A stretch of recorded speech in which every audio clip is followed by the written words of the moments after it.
ini, tapi ini ada kaitannya. Saya singgung sebentar ya.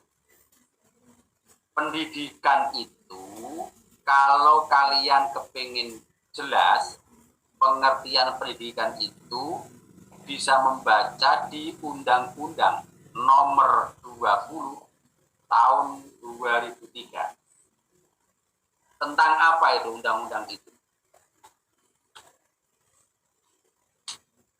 Siapa yang tahu?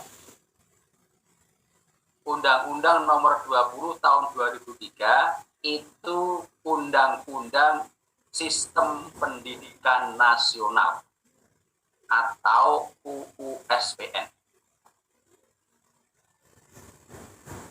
Ataur Rahman sama Novanda Putri diaktifkan kameranya, di-on-kan.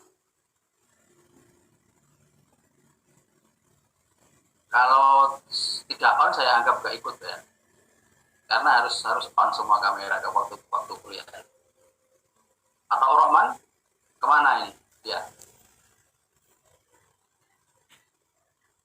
Ya, kemudian yang belum dibuka itu Septi Gustiani, Ayu Zainab, Simen siapa ini? Ya, di-on-kan semua. Tentang pendidikan itu di Undang-Undang Nomor 20 tahun 2003 tentang Sistem Pendidikan Nasional. Di situ kira-kira intinya adalah pendidikan itu usaha sadar dan terencana. Jadi pendidikan itu sesuatu yang dilakukan secara sadar dan terencana. Gitu ya. Pertama itu, sesuatu yang dilakukan dengan sadar dan terencana itu pendidikan. Dan masih ada lanjutannya. Usaha sadar dan terencana untuk mengembangkan potensi yang ada dalam diri manusia. Jadi ketika manusia itu melakukan sesuatu dengan terencana dan sadar dalam rangka untuk mengembangkan potensi yang ada dalam dirinya, itu yang disebut pendidikan. Pertanyaannya, potensi apa yang ada dalam diri manusia itu? Satu, potensi kecerdasan spiritual. Jadi setiap manusia punya kecerdasan spiritual. Yang kedua adalah kepribadian. Harus punya kepribadian. Kemudian akhlak mulia, harus punya akhlak mulia. Ya. Kemudian yang keempat yang dikembangkan adalah pengetahuannya. Dan yang kelima adalah keterampilan. 5 tadi itu yang perlu dikembangkan oleh manusia. Maka setiap manusia itu mengembangkan kecerdasannya, kepribadiannya, keterampilannya, yang dilakukan secara sadar dan terencana, itu namanya pendidikan. Bisa di sekolah, bisa di masyarakat, bisa di keluarga. Maka ada istilah trisentra pendidikan. Pendidikan di dalam keluarga namanya pendidikan informal. Pendidikan di sekolah namanya pendidikan formal. Pendidikan di masyarakat, pondok pesantren namanya non-formal. Jadi ketika orang itu ingin melakukan perubahan, mengembangkan potensi yang ada dalam dirinya, itu disebut pendidikan. Nah, sekarang apa pembelajaran? Pembelajaran itu proses interaksi antara guru dan siswa atau dosen dan mahasiswa dalam suasana pembelajaran. Jadi ketika ada interaksi guru dengan siswa, itulah yang namanya pembelajaran. Interaksinya bisa langsung, bisa tidak langsung. Seperti ini namanya ini tidak langsung, walaupun kelihatannya langsung. Ada yang interaksinya mungkin lewat dunia maya, ada yang langsung, ada yang lewat tugas. Ketika ada interaksi antara guru dan murid, itu pembelajaran. Nah, tapi kalau pendidikan bisa dilakukan sendiri tanpa guru. Kalian baca buku sendiri, itu namanya pendidikan. Kalian memaknai fenomena yang ada di masyarakat, itu namanya pendidikan. Nah, jadi kalau pendidikan itu sifatnya umum, kalau pembelajaran itu khusus, interaksi dengan guru dan terjadi biasanya di sekolah formal biasanya. Oke, itu bedanya pendidikan dan pembelajaran. Sekarang kita masuk dalam psikologi. Ini saya coba slide-nya, ada slide di sini ya. Kita carikan slide-nya.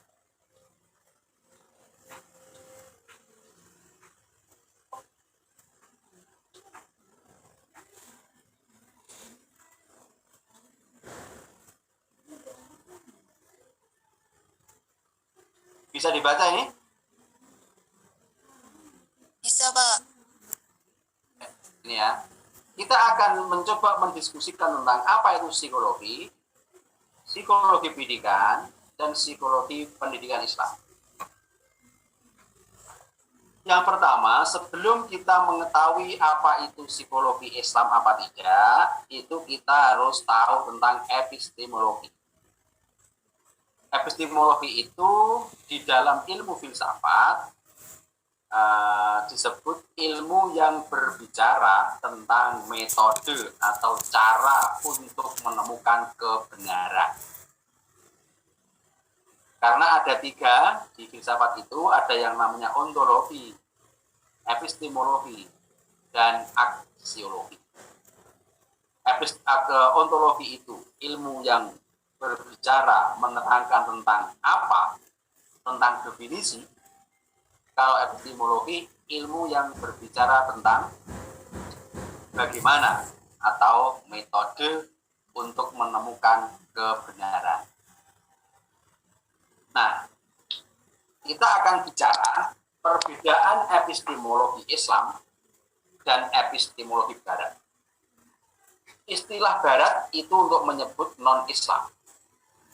Jadi, orang Barat itu berarti tidak Islam. Budaya Barat itu berarti budaya yang tidak sesuai dengan Islam. Walaupun tempat yang di timur, tetapi kalau itu bertentangan dengan Islam, itu disebut budaya Barat. Sekali lagi, Barat itu menyebut sesuatu yang tidak sama dengan Islam. Nah, sekarang epistemologi Barat, orang non-Islam atau orang Barat itu ketika mencari kebenaran, itu hanya ada 2 dasarnya. Dia menggunakan rasio dan realitas sosial. Sesuatu dianggap benar kalau menurut rasionalnya dia itu benar. Sesuatu dianggap benar kalau itu memang bisa cocok dengan pengalaman di lapangan atau realitas sosial.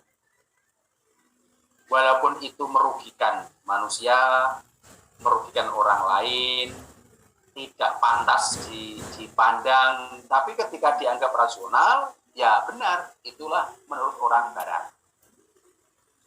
Nah, kemudian epistemologi Islam, itu orang Islam itu seperti kita ini, kalau mencari kebenaran, menemukan kebenaran, itu harus minimal punya 3 dasar. Berdasarkan wahyu, atau dalil, atau norma agama, Al-Quran, ataupun hadis. Yang kedua juga dilihat dari aspek rasionalnya. Seperti apa? Cocok nggak dengan rasional? Dan yang ketiga, realitas sosial. Nah, maka untuk mengerti seperti apa tentang pendidikan Islam, tentang psikologi pendidikan Islam, itu nanti kita lihat dari cara pandang epistemologi Islam. Maka untuk mengetahui psikologi pendidikan Islam itu harus dilihat dari 3 hal. Dilihat berdasarkan wahyu atau norma agama, dilihat dari aspek rasional, dan dilihat dari aspek realitas sosial. Nah, ini. Kemudian berikutnya, apa sih psikologi itu? Ini yang psikologi umum, ya. Psikologi itu ilmu atau dari bahasa Yunani yang dari kata psyche dan logos. Jadi psikologi itu ilmu yang berbicara tentang jiwa manusia. Maka dapat didefinisikan, dapat diartikan secara lebih gampang, psikologi itu ilmu yang membahas atau memahami tentang perilaku manusia. Perilakunya berkaitan dengan perbuatan, cara mereka melakukan perbuatan, alasan mereka berbuat, semuanya itu yang berkaitan dengan perilaku manusia, itu disebut ilmu psikologi. Misalnya, ilmu yang membicarakan kenapa sih orang itu kalau mendengarkan kuliah kok ngantukan. Itu yang bahas ilmu psikologi. Kenapa orang itu kalau mendengarkan pengajian baru sebentar mesti ngantuk dan rosok-rosok. Nah, ini psikologi yang menjawab, yang menemukan. Tetapi kalau dia lihat TV, sinetron, itu berjam-jam dia betah. Ini kenapa Pak seperti itu? Nah, itu nanti yang berbicara psikologi. Jadi psikologi itu ilmu yang membahas, yang mengkaji tentang perilaku manusia. Perilaku meliputi apa motif dia berbuat, apa alasan dia berbuat, dan bagaimana cara mereka berbuat. Nah, itu semuanya masuk di wilayah ilmu psikologi. Nah, sekarang psikologi pendidikan. Kalau psikologi itu ilmu yang memahami atau mempelajari perilaku manusia di semua tempat. Di rumah, di masyarakat, di kantor, dimanapun tempatnya. Setiap mempelajari perilaku manusia dimanapun manusia itu psikologi. Tetapi kalau psikologi pendidikan itu ilmu yang berisi tentang teori-teori atau konsep untuk memahami, menganalisis, dan menyelesaikan. Ini bukan dana ya, dalam ketik, dan menyelesaikan problem di dalam pembelajaran sekolah formal. Dengan kata lain, psikologi pendidikan itu ilmu yang berbicara tentang berbagai persoalan manusia yang berkaitan dengan pembelajaran. Contohnya, menyangkut tentang bagaimana hubungan perilaku murid dan siswa. Ini psikologi pendidikan. Berkaitan dengan seperti apa semangat murid untuk mengikuti pembelajaran. Berkaitan dengan bagaimana memberikan materi yang baik kepada siswa. Bagaimana membimbing siswa yang baik. Bagaimana membina, membimbing siswa yang nakal. Bagaimana membuat materi yang baik, bagaimana mengevaluasi yang baik, ya, bagaimana memberikan resep kepada siswa supaya tidak malas belajar. Itu semua bagian atau objek kajian dari psikologi pendidikan. Jadi bedanya sudah jelas. Kalau psikologi saja itu berbicara perilaku manusia dimanapun, tapi kalau psikologi pendidikan itu membahas, mengkaji problem manusia, tetapi yang berkaitan dengan pembelajaran di sekolah formal. Nah, sekarang berikutnya psikologi pendidikan Islam. Nah, jadi kelanjutan dari tadi. Kalau psikologi pendidikan saja itu berbicara problem manusia dalam konteks pembelajaran. Kalau psikologi pendidikan Islam itu ilmu yang mempelajari kondisi atau problem manusia dalam proses pembelajaran, tetapi cara melihatnya, cara menganalisis, cara menyelesaikan itu dilihat dari norma agama. Bisa dilihat dari Al-Quran, hadis, atau pendapat para ulama. Misalnya, ketika kita bicara tentang bagaimana bicara yang baik, bagaimana etika bicara murid kepada guru, kalau psikologi pendidikan Islam itu dicarikan dasarnya. Ya, ada istilah, ada ayat yang mengatakan ud'u ila sabili rabbika bil hikmah wal mau'izatil hasanah wajadilhum billati hiya ahsan. Ini etika ketika bicara. Bicara itu harus bil hikmah, dengan bijaksana. Wal mau'izatil hasanah, dengan ucapan yang baik. Wajadilhum billati hiya ahsan, meskipun kita diskusi, kita eyel-eyelan, harus dengan kata-kata yang baik. Nah, ketika kita menjelaskan, ngerti dalilnya, ini sudah termasuk psikologi pendidikan Islam. Ya, itu. Nah, maka kemudian banyak sekali ayat hadis yang bisa kita cari.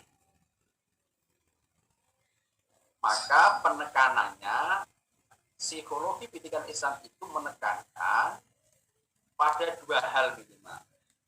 Yang pertama, psikologi pendidikan Islam itu menekankan situasi atau konteks pembelajaran.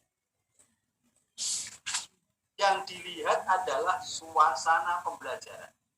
Yang dilihat adalah realitas pembelajaran. Kemudian yang kedua, realitas itu dilihat dari perspektif norma Islam atau norma agama Islam. Nah, inilah psikologi pendidikan dan psikologi pendidikan Islam. Nah, sekarang ruang lingkup. Ruang lingkup itu ya objek kajian. Seberapa luas ruang lingkupnya itu, wilayahnya, ya. Nah, wilayahnya psikologi pendidikan Islam itu apa saja? Wilayah kajian psikologi pendidikan itu semua tingkah laku manusia yang berkaitan dengan pembelajaran, yang nantinya dilihat dari sudut pandang norma agama Islam. Contohnya tadi banyak, bagaimana pergaulan siswa dan guru, bagaimana perkembangan kepribadian siswa, ya, bagaimana seharusnya siswa beretika di dalam pembelajaran. Maka seperti kenapa saya tentukan etika kuliah online itu harus memunculkan, meng-on-kan kamera. Ini salah satu ruang lingkup psikologi pendidikan, etika kita berkomunikasi dengan orang lain. Etika kita mengikuti perkuliahan. Etika kita mendengarkan pandangan atau pendapat orang lain, gitu ya.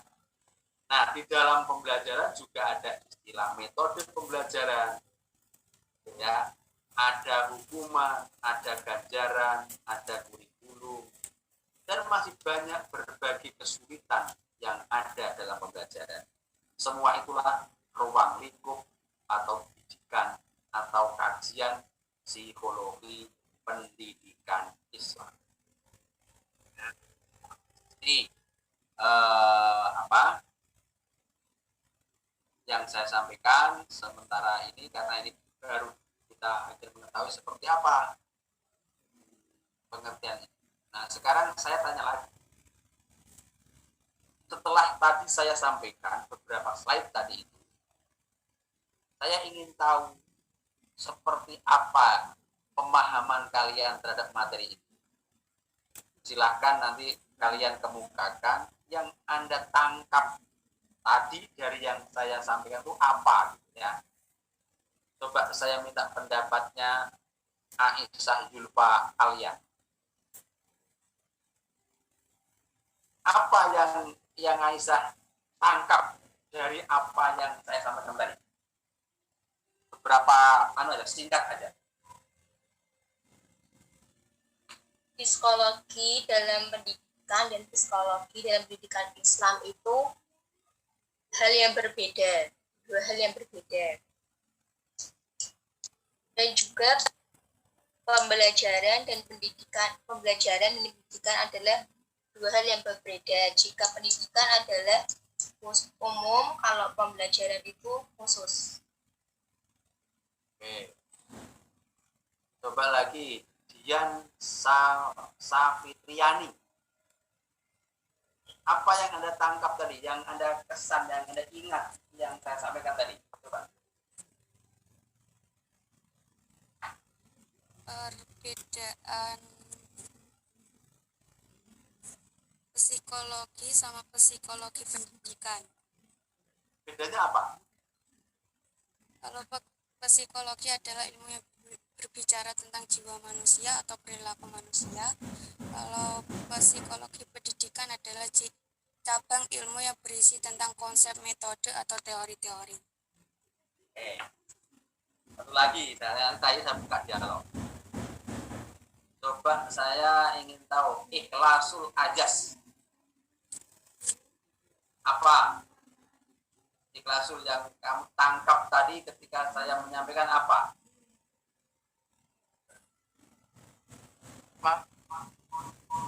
Enggak, nganu Pak.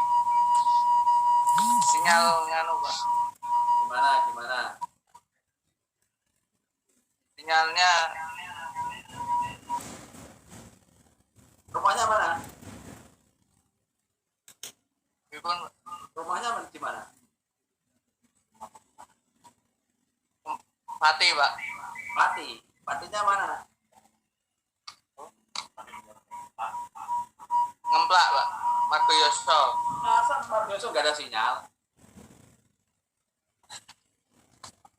Mati Pak. Pakai sinyal Pak, mati lampu.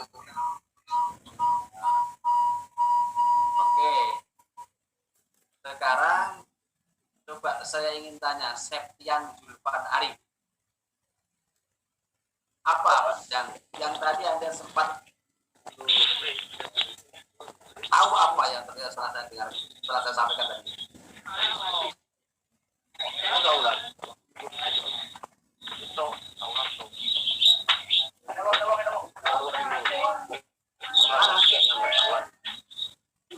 Ya Pak.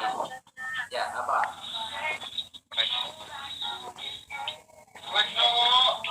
Oh, yang 5 itu Pak.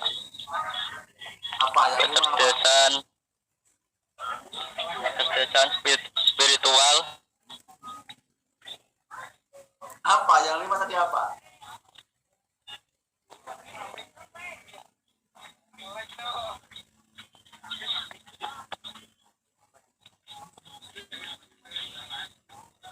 Jangan lupa. Apa? Nah, ini begini, saya kasih tahu rahasianya. Kenapa saya tanya seperti itu?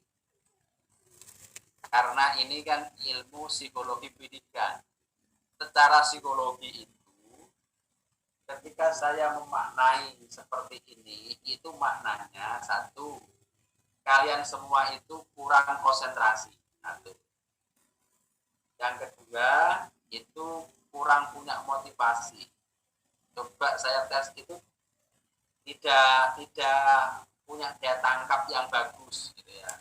Maka kuliah itu kemarin waktu pertemuan pertama saya sudah menyampaikan, kuliah andragogi itu memang kalian harus punya kesadaran yang tinggi. Ya, ikut kuliah itu jangan merasa dipaksa. Supaya kalian itu punya ilmu, bisa paham, harus punya semangat, punya motivasi. Kayak saya ini kan tidak bisa memaksa kalian. Saya hanya bisa mengingatkan. Jadi kalau kalian itu sudah niat kuliah, ingin belajar ilmu, memang harus serius supaya mengetahui apa ilmu yang kita pelajari. Karena memang anak kuliah itu, orang kuliah kan tugasnya hanya ada 3 toh. 1, mengikuti kuliah. Yang kedua, menguji atau ujian tengah semester atau ujian akhir. Yang ketiga itu mengerjakan tugas. Di mana-mana yang namanya mahasiswa pasti 3 hal itu yang dikerjakan. Maka kalian jangan merasa beban, jangan mengeluh kalau ada 3 tadi. Wong mahasiswa kok ngeluh, wah kuliah kok terus, berarti Anda ngeluh dengan tugasnya sendiri. Mahasiswa kok ngeluh, wah tugasnya pirang-pirang, gitu ya. Itu berarti kalian ngeluh dengan tugas Anda sendiri. Setiap orang yang kuliah pasti akan mengalami 3 hal ini: mengikuti kuliah, mengerjakan ujian, dan membuat tugas. Pasti di mana-mana. Nah, oke. Malah mulai sekarang motivasi ditumbuhkan supaya kita ingin belajar, membantu orang tua supaya orang tua senang, kalian nilainya bagus, cepat selesai gitu, orang tua juga senang gitu ya. Oke, sekarang saya buka pertanyaan. Siapa yang mau bertanya, yang mau dialog tentang persoalan materi ini ataupun di luar materi pun tidak apa-apa. Ketika saya bisa akan saya tanggapi. Silakan, siapa yang mau bertanya? Bertanya Pak. Farhatun Julfia. Iya Pak. Betul. Ya, silakan. Tadi kan psikologi itu, yang perbedaan antara psikologi dengan psikologi Islam itu kan terletak di epistemologinya. Nah, Kalau epistemologi Barat itu kan sumbernya dari rasional dan realitas sosial, sedangkan kalau epistemologi Islam itu bersumber dari wahyu, rasional, dan realitas sosial. Tadi keterangannya di situ tuh realitas sosial yang epistemologi Barat itu bebas nilai, sedangkan yang epistemologi Islam itu tidak bebas nilai. Maksudnya itu bagaimana Pak? ya. Farhatun Julfia ya.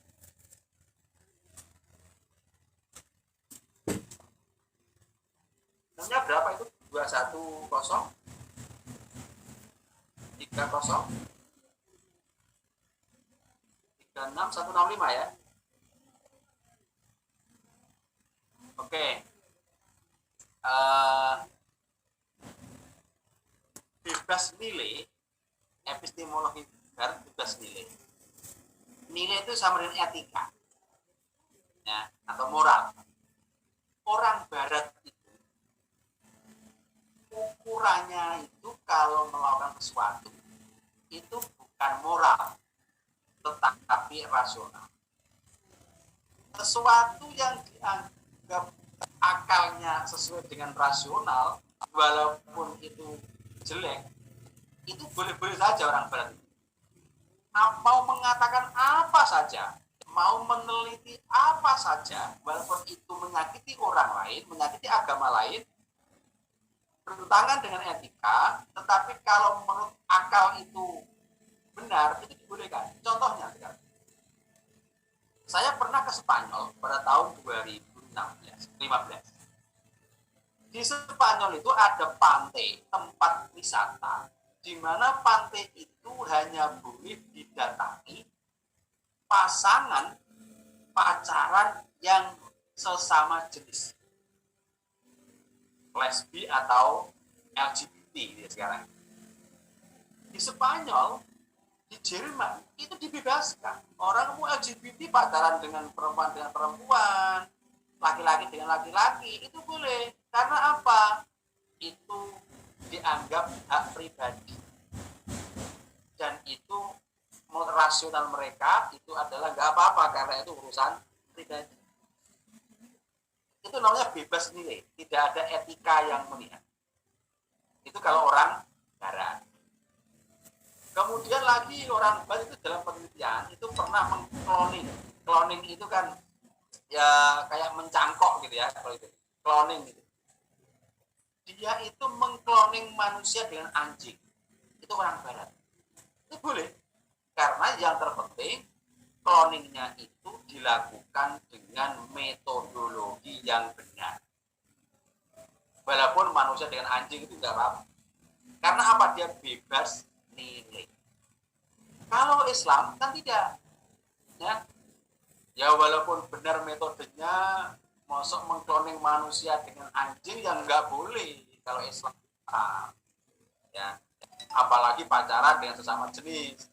Nggak boleh, walaupun itu hak pribadi atau apapun nggak bisa. Karena apa? Islam itu tidak bebas nilai, terikat dengan etika, terikat dengan norma, gitu ya. Oke, Barkatun, Pak itu ya. Ada lagi? Saya, Pak. Siapa ini? Cindy Amalia. Ya. Iya, Pak. Saya mau bertanya, Pak. Ini kan tadi di psikologi pendidikan, yaitu cabang ilmu psikolog yang berisi tentang proses penerapan teori-teori atau konsep psikologi untuk memahami dan menganalisis. Cara kita untuk tepat memahami dan dengan orang yang psikolognya terganggu atau gimana gitu loh, Pak. Terus juga menganalisis dengan akurat gitu gimana, Pak? Oke, bagus ya. Kemarin yang kelas 5 yang kemarin itu ada yang bertanya begini. Hampir sama dengan yang dilakukan Amalia ini. Apa bedanya peramal dengan psikolog? Gitu ya, hampir. Nah, ini hampir sama. Jawabannya hampir sama. Psikolog itu kan tugasnya bagaimana memprediksi karakter atau perilaku manusia. Oh, ini stres. Oh, ini anak malas. Oh, ini rajin. Oh, ini akhlaknya bagus. Oh, ini sama orang tua berani. Oh, ini sama orang tua patuh. Ini psikologi bisa. Ya. Nah, bagaimana caranya? Caranya itu bukan kemudian diramal, dihitung tanggal lahirnya, bukan. Ya. Bukan kemudian dihipnotis, bukan.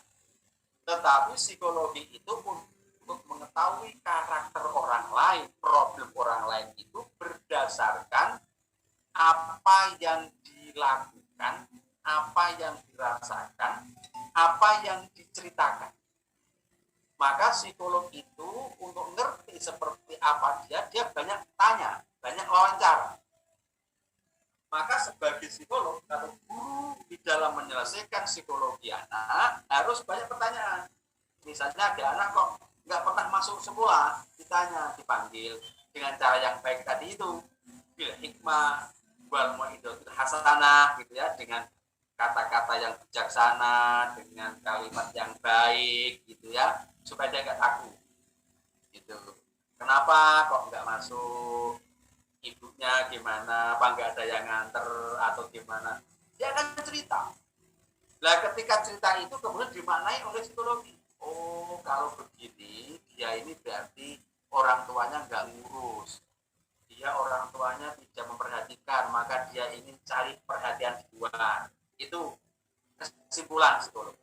Jadi dasarnya untuk mengetahui kepribadian seseorang itu harus melalui wawancara berdasarkan apa yang diceritakan, apa yang dikatakan. Gitu ya. Oke, Cindy, ada lain yang ingin Saya Pak. Mau nanya. Salahuddin Al-Ayyubi. Ya, silakan. Iya Pak. Saya mau tanya Pak, seberapa penting psikologi pendidikan Islam dalam proses pembelajaran? Wah, pertanyaan yang mantap. Sekian Pak, terima kasih. Ya,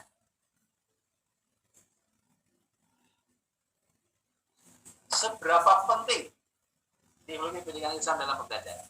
Nah,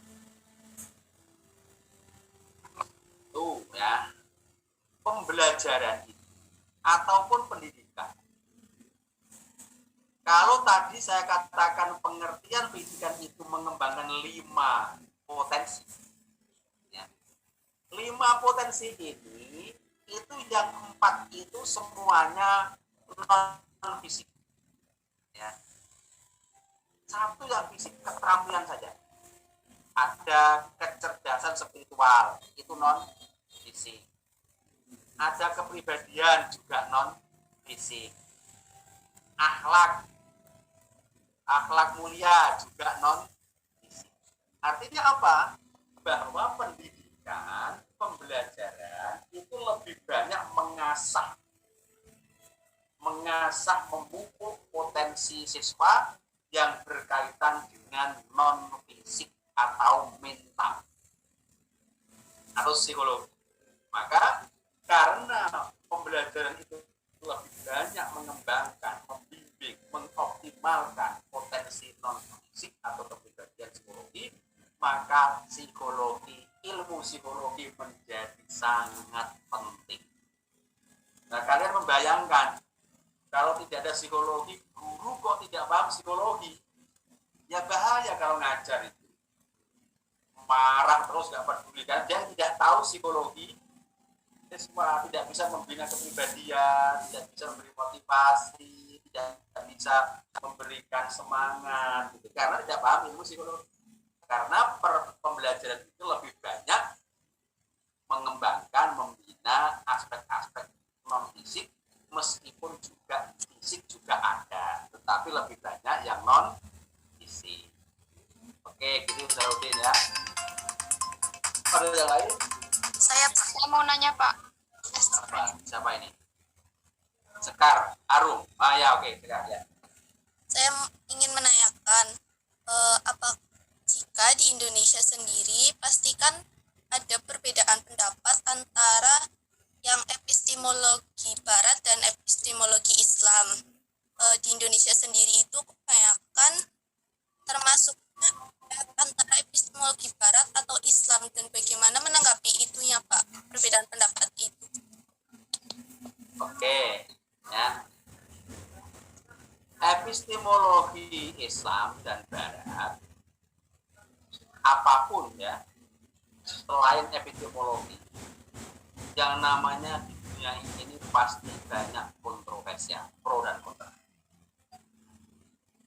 Epistemologi Islam itu muncul itu diawali dengan perbedaan pendapat bersama orang hitam sendiri antara Muhammad Arkun, Abid Al-Jabiri satu sisi, dan di kelompok lain itu ada namanya Ismail Razi Al-Faruqi.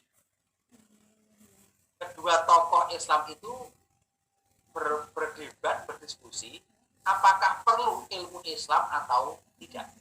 Itu awalnya begitu.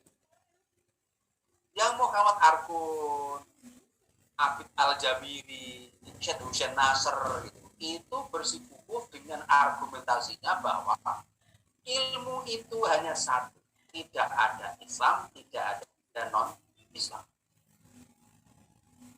Ilmu akan tergantung dengan orangnya. Ketika orang Islam, otomatis dibicarakan Islam. Kalau orang Kristen atau non-Islam, yang dibicarakan otomatis ilmu-ilmu yang non-Islam. Itu pendapatnya Muhammad Arkun, Abid Al-Jabiri, dan satu jenazah. Sementara di pihak lain, Ismail Razi Al-Faruqi, gitu ya. Kemudian saya lupa yang dua itu, Nabil Al-Atas, nah itu ya. itu bersikuku bahwa tidak ada orang Islam itu punya ilmu sendiri karena punya Quran, punya hadis. Nah, pertentangan kedua ilmuwan, dua kelompok itu akhirnya disebut dikotomi keilmuan.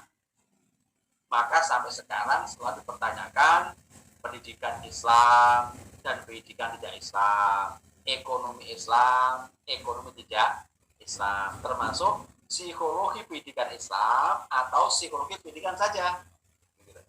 Nah, karena kita orang UIN, lembaga pendidikan Islam, ini kita pelajari, kita harus belajar psikologi pendidikan Islam dan juga belajar psikologi pendidikan. Tetapi bagi saya, bagi orang UIN, IAIN, ya, ini memang sangat penting ilmu-ilmu yang berkaitan dengan Islam karena supaya bisa menjawab pertanyaan dari masyarakat. Besok kalau tiba-tiba atau kalian mungkin bulan depan atau mungkin semester besok depan ada yang bertanya, Mbak, apa sih bedanya psikologi Islam dan psikologi yang tidak Islam ke Yopo? Kalian bisa menjawab. Ditanya apa sih bedanya, ditanya oleh orang UNES misalkan atau orang Undip, kebetulan dia ngambil psikologi, ditanya kalian itu, kamu orang orang UIN, apa sih bedanya psikologi dan psikologi Islam? Apa sih bedanya psikologi pendidikan dengan psikologi pendidikan Islam? Kalian sebagai orang UIN harus bisa menjawab, gitu loh. Ya ini pertanyaan itu, sehingga perdebatan masih banyak. Kita tidak mungkin menghentikan pro kontra itu, karena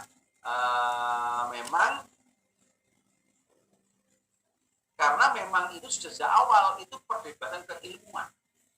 Jadi kita tidak usah membahas kenapa berdebat, karena sudah menjadi semacam dosa waris kita itu begitu.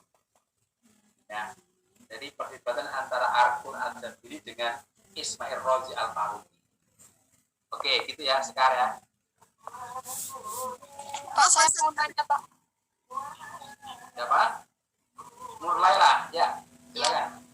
Ini kalau pertanyaan itu keluar dari materi tadi nggak apa-apa sih, Pak? Nggak apa-apa. Itu apakah tanggapan Bapak mengenai gangguan mental bipolar? Terus apakah orang yang terkena mental tersebut bisa membahayakan orang lain? Gangguan mental apa? Bipolar. Begini, secara umum ya, ini karena sudah dalam tengah 5. Gangguan mental manusia, apapun jenisnya, ya, apapun modusnya, seberapa kecil persoalan mental itu harus diselesaikan. Ini prinsip orang psikologi. Ya. Karena apa? Sesuatu yang disepelekan ketika tidak diselesaikan secara baik itu akan menjadi persoalan besar. Contoh yang paling gampang, kalau bipolar terlalu besar menurut saya, yang paling sederhana saja, ya, mahasiswa atau anak pelajar yang mereka tidak disiplin begitu, wayahe kuliah jam 7 enggak kuliah, masih tidur, masih ya, waktunya sholat tidak sholat. Ketika orang membiasakan rasa tidak disiplin itu saja, itu akan berbahaya ya ketika suatu ketika dia wajib disiplin. Contoh, orang yang nggak disiplin, terlambat kuliah, terlambat sholat, terlambat apapun, disuruh jajak rapat apalagi terlambat dari situ. Kalau pas suatu ketika kalian naik pesawat, ini contoh yang sederhana, belum sampai bipolar ini, terlalu besar bipolar ini ya, saya kecil aja. Kalian naik pesawat, coba kalian tidak disiplin, kalian pasti ditinggal pesawat. Pesawat itu terbang misalkan dari Semarang Jakarta, kalian terbang jam 7.50. Di pesawat sudah maksimal jam 7 harus di bandara. Kurang 50 menit sudah di bandara. Kalau kalian itu nggak taat dengan itu, pasti akan kepanjang besar, akan berisiko besar. Ini problem psikologi yang ringan, yang kecil, apalagi bipolar, gitu ya. Maka kita kalau belajar psikologi itu maknanya apa? Tidak usah nunggu punya problem yang berat, masalah-masalah yang sepele, tidak disiplin. Ya. Contohnya orang yang terbiasa ngomong kasar, ini bahaya itu. Kalau nggak diselesaikan segera, ya. Kalau pas kebetulan ketemunya teman-teman semua nggak apa-apa, ketemu orang lain, orang tua ngomongnya tidak halus, kasar itu, oh ini bahaya. Saya tuh dulu pernah punya pengalaman. Ini tidak sengaja. Saya punya teman, maaf ya, ini ada orang Tegal apa enggak? Ini Ada Tegal. saya dulu kuliah itu punya teman banyak orang Tegal. Ya. Orang Tegal itu bahasa Jawanya itu kan ya dianggap kasar gitu ya. Kalau bagi orang Kudus, bagi orang apalagi orang Solo gitu ya. Di Semarang juga itu orang Tegal. Dia sudah bagus. Artinya dia mengantisipasi supaya tidak salah ngomong. Ketika ngomong dengan siapapun, dia tidak berani pakai bahasa Jawa, orang Tegal. Selalu bahasa Indonesia, walaupun dia bisa bahasa Jawa. Karena apa? Mengantisipasi kalau saya bahasa Jawa ini salah ucap dianggap kasar oleh orang Semarang, orang Jepara, orang Solo, mendingan saya pakai bahasa Indonesia. Saya guyon tak ajak bahasa Jawa, nggak mau dia. Pokoknya pakai bahasa Indonesia atau kalau ngomong itu artinya dia sudah mencoba untuk ingin tidak menyakiti orang lain, gitu loh. Ini psikologi supaya tidak punya problem dalam psikologi. Nah tapi kalau ngomong sama orang Tegal, itu aslinya dia ngomong Tegal, gitu ya. Enggak apa-apa ngomong sama orang Tegal. Tapi kalau non Tegal dia mengantisipasi aja. Ini dia sudah punya persiapan psikologi secara baik. Ini contoh kecil ya. Maka saya berpesan, ya diri kalian sendiri atau keluarganya itu jangan sampai punya masalah itu dibiarkan. Ini cara pandang ilmu psikologi. Diselesaikan sekecil apapun supaya teratasi sehingga kepribadian kita lebih nyaman, lebih asik, lebih enak. Oke, gitu ya. Sementara ini dulu kita lanjutkan minggu depan saja. Dan saya nanti minta tolong Sekar ya, yang ketua penanggung jawab mata kuliah nanti. Ini ada 44 yang gabung. Nanti yang tidak masuk tolong dijabri ke saya ya. Ya, Pak. Ini ada 1 apa 2 mahasiswa yang nggak masuk. Yang dijabri aja yang nggak masuk aja ya. Untuk ngisi jurnal. Ya, Pak. Demikian yang saya sampaikan, ketemu lagi minggu depan. Jangan lupa jaga kesehatan, semangat terus. Yang rajin kuliah karena sudah niat untuk kuliah, harus yang semangat untuk kuliah. Gitu ya. Demikian yang saya sampaikan. Wassalamualaikum warahmatullahi wabarakatuh. Oke, sehat semua ya. Selamat. Waalaikumsalam warahmatullahi wabarakatuh.